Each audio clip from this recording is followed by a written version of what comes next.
Welcome back to Crime Podcast, everyone. Glad to have you all back for episode 44 of our Unsolved Mystery series, where we dig into the dark and twisted stories that just refuse to let go of India. Today we're going back, way back, to 1995, the heart of Delhi.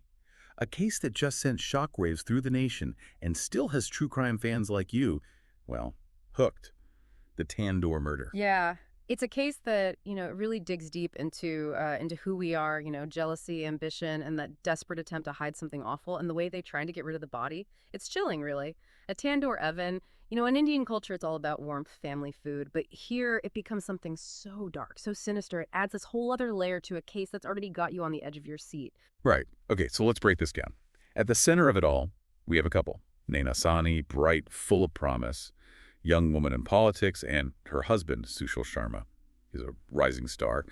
Indian National Congress, for those listening who might not know, one of the big two political parties in India. So, from the outside, a real power couple, wouldn't you say? But when we start peeling back the layers, well, their marriage, it was anything but a fairy tale. Yeah, no fairy tale here. Behind all that success, the ambition, their relationship was a mess. Tension, suspicion, you name it. Reports say Sushil, he was possessive, insanely so. Always accusing Naina of cheating, monitoring her calls even, like he was living under this cloud, just convinced she was having an affair with some old college friend. Wow, just wow, the pressure of that. To constantly have someone looking over your shoulder, doubting your every move. Absolutely. And for Naina, that toxic mix, the jealousy, the control, it turned deadly. July 2nd, 1995. An argument at home, it escalates, and Sushil, in a fit of rage, shoots Naina. That's it. Her life's over. It's just heartbreaking. But that isn't the end of it, right? It's what Sushil did after. That's what really sets this case apart from, well, your average crime of passion. You got it. What he did next, it shook India to its core. Instead of, calling the police, turning himself in, he goes and tries to cover up what he did. Chilling. He wraps Naina's body in a bed sheet, gets in his car, drives to this restaurant, the Bagia. It was at a well-known Delhi hotel, this place. They were famous for their tandoor. Huge thing. Traditional clay oven. They use it to make naan, kebabs, all that good stuff. Right, a tandoor. Now, for those who haven't seen one, picture it. This big cylinder, clay, often heated with charcoal, gets super hot, perfect for cooking. And this is where Sushil's plan, well, it takes a really dark turn. So he gets the manager, a friend of his, involved, asks him to help get rid of Naina's body in the tandoor. I mean, the audacity of it, right? To use something so central to, Indian food, something that represents warmth, life, to try and erase what he'd done. It's just messed up. Like he could just incinerate the problem. Bruh. Literally. Poof. Gone. But as you can guess, things didn't exactly go as planned. Nope, not at all. That heat, the smoke coming from the burning, well, it caught the attention of some police officers nearby. And when they get to the restaurant, it's a nightmare. Pure nightmare. Oh gosh, I can't even imagine what that must have been like for those officers. Horrible. Naina's body, partially burned, just lying there in the tandoor, this horrific, evidence of what had happened. It sent shockwaves through the entire country. The audacity of it, to desecrate a body like that so casually, people were horrified. And of course, Sushil sees his plan going up in, well, literal smoke. Yeah. He takes off, flees the scene, triggers this massive manhunt, authorities scrambling to catch him. It was a race against time. The whole country was glued to this case, headlines everywhere, everyone speculating. It was just so brutal. And then the fact that he was, a politician, that just added this whole other layer to it. Oh yeah, the political angle, that definitely threw gasoline on the fire. So many questions, uncomfortable ones, power, privilege, corruption. Did Sushil think he was above the law? That he could just, work the system to get away with it? That's what the investigators were trying to figure out, right? Putting the pieces together. And as they dug deeper into Sushil, into his headspace, well, a picture started to emerge. Witnesses, people close to them, they talked about his constant accusations, Naina supposedly cheating on him. It was clear this wasn't just, a random outburst. It was calculated, as twisted as it was. This mix of paranoia and entitlement, it's dangerous stuff. It's like something out of Shakespeare or something. The jealous husband, the politician, all the secrets, the betrayal. But what gets me, it's the way he tried to just erase Naina, like she never existed, to wipe her out, literally. That's just cold. Yeah, and that gets at something even deeper, I think, the way women are seen as objects. To Sushil, Naina was something he owned.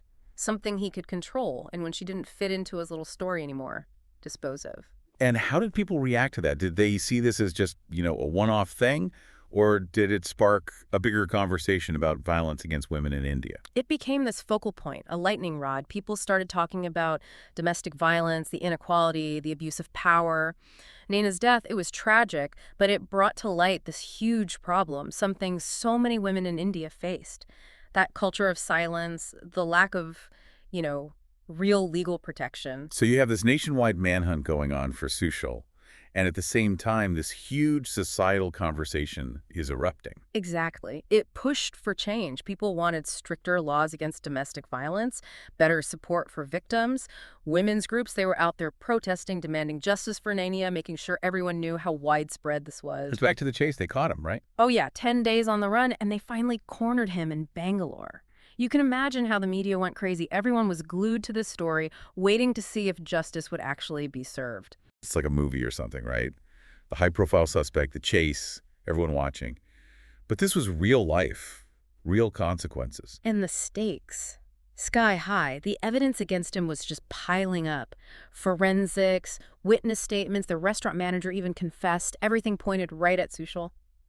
So with all that against him, what did his lawyers do? How did they fight back?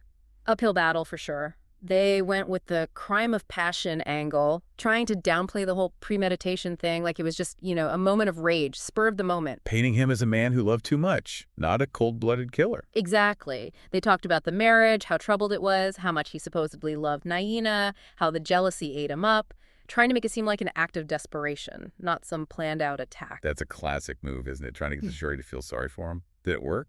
Not really, no. I mean, they might have gotten a few people doubting, but there was just too much evidence. 2003, after this long, very public trial, Sushil Sharma, guilty of murder, sentenced to death. Wow, what a dramatic end to a dramatic trial. But wait, didn't they change his sentence? Right. Years of appeals, and finally in 2013, the Supreme Court of India commutes his sentence. Life in prison. They said there wasn't enough proof that he planned it, not beyond a reasonable doubt. So even with all that evidence, it dragged on. The twists and turns, it kept everyone hooked. It really shows how complex the Indian legal system can be. And it started a whole new debate. A lot of people felt cheated, like a life sentence wasn't enough for what he did. Others said the system had done its job. It was time to move on. It's a tough one. No easy answers. Yeah. But beyond the legal stuff, this case, it really had an impact on Indian society. Right. Oh, absolutely. It forced people to confront the reality of domestic violence, how deeply ingrained that inequality is in India. Naina's story, it resonated with so many women who had suffered silently, too scared to speak up. It's so sad that it took something this horrific to make people pay attention. Mm. But in a way, Naina's death, it was a catalyst.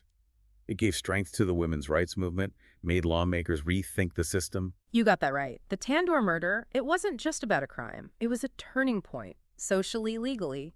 It changed India. It's amazing, to think how one case, one horrible event, could have such a ripple effect, change a country's laws. What kind of specific changes happened because of the Tandoor murder? Well, one of the biggest was this amendment, right, to the Indian Penal Code. In 2005, it basically made punishments for crimes related to domestic violence way more severe. They finally started recognizing it as a serious offense, not just, something that happens at home. So this case helped shift the whole conversation. Domestic violence, it wasn't a private matter anymore. It was a public one. Yeah. Something the law needed to deal with. Exactly. And it didn't stop there. They started setting up more support systems for victims, shelters, helplines, counseling, all those things that could really empower women, help them get out of those situations, seek justice. Like India finally woke up, They had to acknowledge how widespread this was, Yeah. that things had to change. It did. The Tandoor murder, it became a symbol. That fight against violence against women. Suddenly everyone's talking about it. Gender equality, abuse of power, the justice system, needing to protect those who couldn't protect themselves. And even though it's been years, the trials are over, this case, it still has an impact, doesn't it? It's not just history. It still affects how we think about crime, about justice. For sure. Law schools, criminology departments, they still study this case. A way to analyze, how complex crime can be, the role of the media, how legal frameworks evolve. A reminder that justice, it's not a destination, it's a journey. We're always striving for something better, fairer. It's kind of incredible. A case as awful as this, it brings about positive change. This whole movement for awareness, for accountability. Shows how resilient people can be, huh? That no matter how dark things get, there's always that hope for a brighter future. Where stories like Naina's, they're reminders of the past, not a reflection of where we are now. We covered a lot of ground today. The crime itself, the legal battles, the way it changed society. Chilling stuff. But before we wrap up, I want to leave our listeners with something to think about. Oh, what's that? This case, it shows us that we all have a part to play in making the world safer, more just, speaking out against injustice, helping victims, fighting for stronger laws. Every little bit counts. I like that. Silence, it's like agreeing. We gotta work together, you know? To build a world where stories like Naina's, they don't happen anymore. Absolutely. Well, everyone, if this deep dive into the Tandoor murder has you wanting more, be sure to follow and subscribe to CrimePod Castle. We'll be back next week with another case that'll keep you on the edge of your seat. Until then, stay curious, stay informed, and we'll see you back here in the castle soon.